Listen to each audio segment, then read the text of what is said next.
नमस्कार। आइए आज हम इस वीडियो के माध्यम से एडग्रेड अभ्यास पुस्तिका कक्षा 8 विषय हिंदी।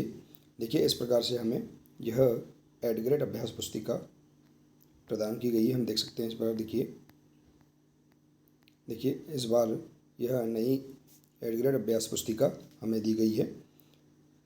इस एडग्रेड अभ्यास पुस्तिका में कुछ नए पाठ ऐड किए गए हैं।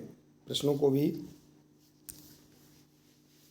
चेंज किया गया है। आप देख सकते हैं इसमें बहुविकल्पी प्रश्न, अति लघुत्तरी प्रश्न, लघुत्तरी प्रश्न और दीर्घोत्तरी प्रश्न दिए गए हैं। तो आइए देखते हैं। देखिए पाठ 14 9 संवत्सर। देखिए इस पाठ में दिए गए सभी प्रश्नों के आंसर हम आसानी से हिंदी की पाठ्यपुस्तक से पूर्ण कर सकते हैं। तो देखिए यदि आप इसी प्रकार से इसके आगे के अन्य जो पाठ हैं उनके सभी प्रश्नों के आंसर आप समझना चाहते हैं, पूर्ण करना चाहते हैं, तो आप हमारे इस चैनल से जुड़े रहिए और इस चैनल को सब्सक्राइब अवश्य कर लें। साथ ही बेल आइकन को प्रेस ज़रूर कर लें ताकि आने वाले नए वीडियो सबसे पहले आप तक पहुंचते रहेंगे। तो आइए देखते हैं पाठ 14 के सभी प्रश्नों के आंसर। देखिए इसमें दिया है बहुविकल्पी प्रश्न। देखिए पहला प्रश्न है, यहाँ तो घना अंधेरा है, वाक्य में विशेष से है। तो देखिए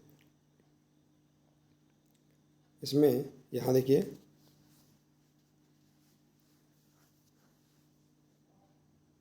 यहाँ तो घना अंधेरा है, वाक्य में विशेष से है। तो यहाँ इसका राइट आंसर आ जाएगा।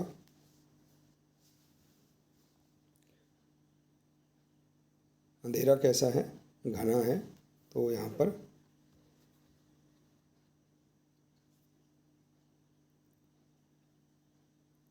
इस प्रकार से आप यहाँ आंसर लिख सकते हैं। इसके बाद देखिए अमानत शब्द का अर्थ क्या होगा।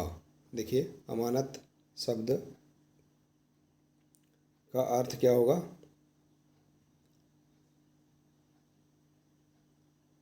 देखिए अमांत शब्द का अर्थ क्या होगा? इसका राइट आंसर है अमावस्या को समाप्त होने वाला। इसके बाद है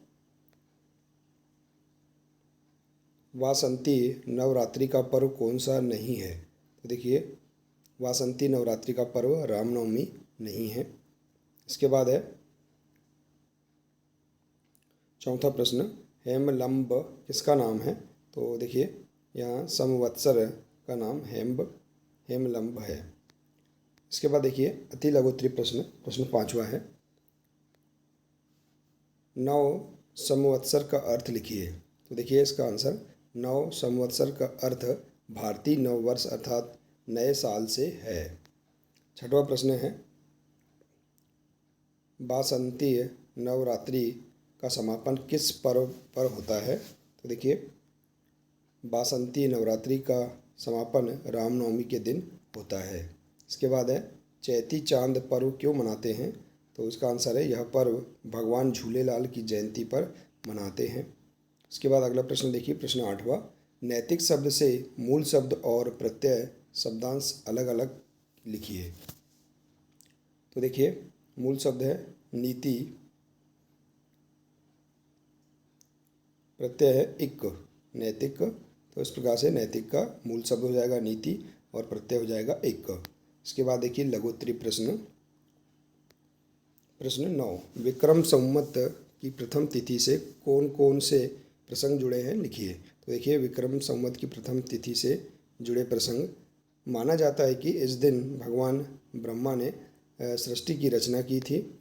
भगवान श्री राम ने इस दिन बाली का वध किया था और इस दिन ही चैत्र की नवरात्रि का प्रारंभ होता है। तो इस प्रकार से हम यहाँ पर इसका आंसर लिख सकते हैं। इसके बाद देखिए अगला है 10वां प्रश्न, प्रकृति के श्रृंगार से नव संवत्सर का क्या संबंध है। तो देखिए इसका आंसर, जिस प्रकार नव संवत्सर एक नया संवत होता है उसी प्रकार प्रकृति में बसंत ऋतु के आगमन में हरियाली छा जाती है।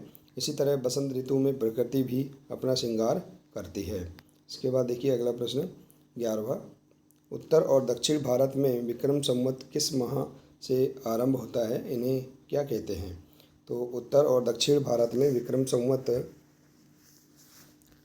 कृष्ण पक्ष प्रतिपदा से प्रारंभ होता है। इसे पूर्णिमांत कहते हैं।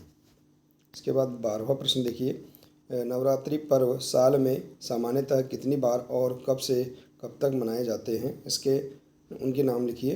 तो नवरात्रि पर्व साल में सामान्यतः 2 बार मनाया जाता है, चैत्र नवरात्रि और शारदीय नवरात्रि। इसके बाद है दीर्घ उत्तरीय प्रश्न। प्रश्न 13वां, नव संवत्सर के विषय में अपने विचार 8 से 10 वाक्यों में लिखिए। तो देखिए, चैत्र मास के शुक्ल पक्ष की प्रतिपदा कहलाती है। इस दिन से ही नया वर्ष प्रारंभ होता है। इस दिन में नया संवत्सर शुरू होता है, अतः इस दिन को नव संवत्सर भी कहते हैं। संवत्सर अर्थात 12 महीने का काल विशेष। तो इस प्रकार से आप इसका आंसर लिख सकते हैं। इसके बाद देखिए 14 नंबर का प्रश्न है, नव संवत्सर के बारे में 5 नए प्रश्नों का स्वयं निर्माण करके उनके उत्तर लिखिए। तो देखिए, नव संवत्सर के बारे में 5 नए प्रश्न। पहला प्रश्न, नव संवत्सर क्या है? तो इसका आंसर है भारतीय नववर्ष। दूसरा है, नव संवत्सर का दूसरा नाम क्या है? चैत्र शुक्ल प्रतिपदा। तीसरा प्रश्न, नव संवत्सर किस महीने से प्रारंभ होता है? चैत्र माह से। और चौथा प्रश्न, नव संवत्सर का दूसरा नाम क्या है? गुड़ी पड़वा। और पांचवा प्रश्न, नव संवत्सर का उपयोग क्यों किया जाता है? समय की गणना के लिए। तो इस प्रकार से देखिए, आप इस पाठ के सभी 14 प्रश्नों के आंसर आसानी से आप हिंदी की पाठ्यपुस्तक से पूर्ण कर सकते हैं। देखिए, इस प्रकार से आशा है कि आपको इस पाठ के अंतर्गत दिए गए सभी प्रश्नों के आंसर समझ में आ गए होंगे। देखिए, यदि आप इसी प्रकार से इसके आगे के अन्य सभी पाठों के प्रश्नों के आंसर समझना चाहते हैं, संपूर्ण हल करना चाहते हैं, तो आप हमारे इस चैनल को सब्सक्राइब अवश्य कर लें, साथ ही बेल आइकन को प्रेस ज़रूर कर लें। तो आइए मिलते हैं इसी प्रकार से इसके अगले नए वीडियो में। नमस्कार।